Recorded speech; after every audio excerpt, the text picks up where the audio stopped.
നമ്മൾ ഇന്ന് ഉണ്ടാക്കാൻ പോകുന്നത് എന്താണെന്നറിയാമോ? ഒരു നാടൻ കോഴി വെച്ചുള്ളൊരു വിഭവം, അതായത് നാടൻ കോഴി പെരട്ട്. അപ്പോൾ ഇന്ന് അതെങ്ങനെയാണ് ഉണ്ടാക്കുന്നതെന്ന് ഞാൻ കാണിച്ചു തരാം.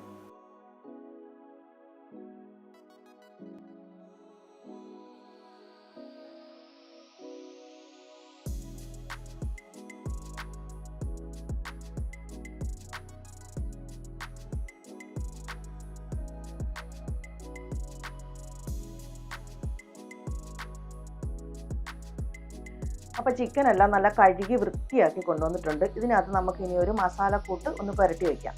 എന്തൊക്കെയാണെന്ന് വെച്ചാൽ മുളക് പൊടി, ഉപ്പ്, കുരുമുളക് പൊടി, മസാലപ്പൊടി, മഞ്ഞൾപ്പൊടി. ഇനി ഇതിൻ്റെ കൂട്ടത്തിൽ നമുക്ക് കുറച്ച് വിനാഗിരി. നാടൻ കോഴി ആയതുകൊണ്ട് വേഗം നല്ല പാടായിരിക്കും. പിന്നെ കുറച്ച് കറിവേപ്പില നല്ല ലാവിഷായിട്ടിട്ടോ.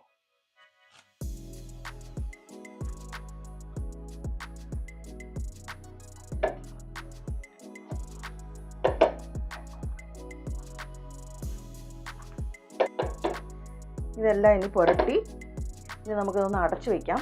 എന്നിട്ട് ഒരു അരമണിക്കൂർ കഴിഞ്ഞിട്ട് നമുക്കിതൊന്ന് കുക്കറിൽ വേവിച്ചെടുക്കാം. ഇതിനകത്ത് വെള്ളം ഒന്നും ഒഴിക്കണ്ട. വെള്ളം എന്തായാലും കുറച്ച് ഊറി വരും. അപ്പം മറക്കരുത്, ഒരു 3-4 വിസിലിന് അടിച്ച് നിർത്തുക. അതിനുശേഷം വെന്തിട്ടില്ലെങ്കിൽ വീണ്ടും ഒന്നും കൂടെ 1-2 വിസിൽ ചെയ്യാനുള്ളതേ. ഇഞ്ചിയും വെളുത്തുള്ളി ഒന്ന് ചതച്ചെടുക്കണം.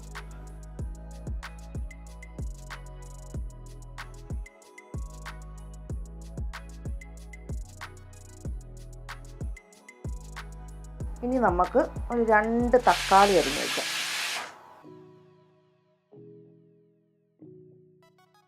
ഇനി നമുക്കിതിനൊരു മസാലക്കൂട്ട് ഉണ്ടാക്കണം. അതിനൊരു ശകലം തേങ്ങ തിരുമ്മി ഒന്ന് ആ മസാലക്കൂട്ടിൻ്റെ കൂടെ ഇതൊന്ന് വറുത്ത് നമുക്ക് അരച്ചെടുക്കണം. മസാലക്കൂട്ട് ഞാൻ അടുത്തത് കാണിച്ചു തരാം. ഇതൊന്ന് തിരികെ വയ്ക്കട്ടെ. അപ്പോൾ നമ്മുടെ മസാലക്കൂട്ടാണ് ഏതാണ്ട് ഇത്. അതായത് ഇതിനകത്ത് തേങ്ങ ഒരു ചുമക്കൊന്ന് വറക്കണം. ഇത് എല്ലാം ഒന്ന് നന്നായിട്ട് വറുത്തെടുക്കണം. നമ്മുടെ മസാലക്കൂട്ട് ഇതെല്ലാം കൂടെ നന്നായിട്ട് വറുത്തിട്ട് നമുക്കിതൊന്ന് അരച്ചെടുക്കണം.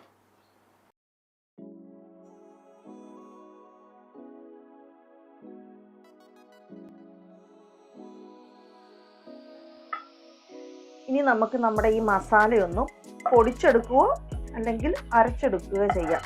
പക്ഷേ എനിക്കിതിനകത്ത് ഒരു സാധനം ഇല്ലായിരുന്നേ, പെരിഞ്ജീരകം. ഞാൻ ഇപ്പോഴാണ് അത് ഓർത്തത്. ഒരു ശകലം പെരിഞ്ജീരകവും കൂടെ ഇതിൻ്റെ കൂടെ ചേർത്താൽ കറക്റ്റായി. ഇനി ചെയ്യേണ്ടത് എന്തോന്നറിയോ? അടി കട്ടിയുള്ള ഒരു പാത്രം വയ്ക്കുക. വെളിച്ചെണ്ണ തന്നെ ഇതിന് ഉപയോഗിക്കണം. വെളിച്ചെണ്ണ ഒഴിച്ചിട്ട് കടുക് വറക്കണം. എണ്ണ ഒഴിച്ച് നന്നായിട്ട് ചൂടായി. ഇനി നമുക്ക് കടുക് പൊട്ടിക്കാം.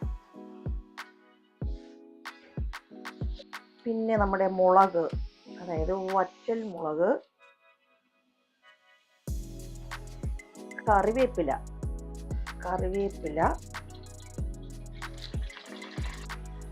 ഇനി നമ്മൾ ചേർക്കാൻ പോകുന്നതെന്ന് വെച്ച് കഴിഞ്ഞാൽ ചെറിയ ഉള്ളി. ഇതിനകത്ത് സവാള ചേർക്കുന്നില്ല, ചെറിയ ഉള്ളി മാത്രമേ ചേർക്കുന്നുള്ളൂ. ചെറിയ ഉള്ളി ഞാൻ കട്ട് ചെയ്തിട്ടൊന്നുമില്ല, മുഴുവനേ ഇട്ടേക്കുവാണേ.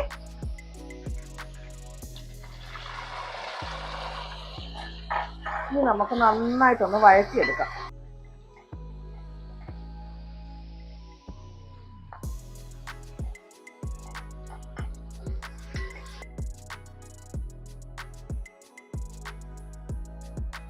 അപ്പം നമ്മുടെ ഉള്ളിയെല്ലാം നന്നായിട്ട് വഴന്നിട്ടുണ്ട്. ഇനി നമുക്ക് നമ്മുടെ ചിക്കൻ ചേർത്ത് കൊടുക്കാം. ചിക്കൻ വെന്തു.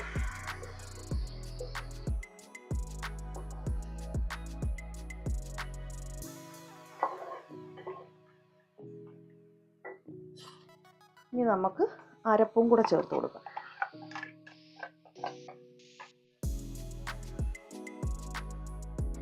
ഇനി ഈ അരപ്പ് ചിക്കനോട്ട് നന്നായിട്ടൊന്ന് ഇളക്കി യോജിപ്പിക്കണം. നന്നായിട്ടെന്ന് വെച്ച് കഴിഞ്ഞാൽ നല്ല പോലെ ഇളക്കി ചെറിയ ഉള്ളിയും ഈ അരപ്പും ചിക്കനും എല്ലാം കൂടെ കിടന്ന് നന്നായിട്ടൊന്നും കൂടെ ഒന്ന് വേവണം. അതിന് നമ്മൾ ചെറിയ തീയിൽ വെച്ചിട്ട് ഒരു 15 മിനിറ്റെങ്കിലും വേവണം. ഇത് വിട്ടിരുന്നൊന്ന് വേവട്ടെ. ഇടയ്ക്ക് നമുക്ക് നമ്മുടെ ചിക്കൻ എങ്ങനായി എന്ന് നോക്കാം. എന്നിട്ട് നന്നായിട്ടൊന്ന് ഇളക്കി കൊടുക്കാം.